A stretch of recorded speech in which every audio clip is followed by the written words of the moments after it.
वाला केक चाहिए, पीला वाला।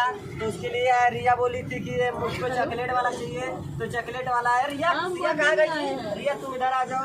ये सिया को बुलाइए। खुल गया गोरखपुरिया भौजी का खुलासा, बड़ा राज खुल गया है। आप सबसे मैं बताना चाहूंगी और बता रहा बनी कि हमारी सबसे बड़ बेटी रिया खड़ी है बेटा। आप लोग बार बार कमेंट में पूछते थे कि रिया कौन है। रिया कौन है आप लोग बार बार पूछत रही ना, तो ये है रिया हमार बड़ बेटी। और है माझल बेटी जौन कॉल जाला ना, मझिला लड़का राम भरोसे पोले न, तो ई राम भरोसे वाली माझिल बेटी सिया है। और ई रहली सबकर दुलारी छन पार्कर सर बुला रहे तो कह दीजिए बुलाइए यहाँ पे आओ।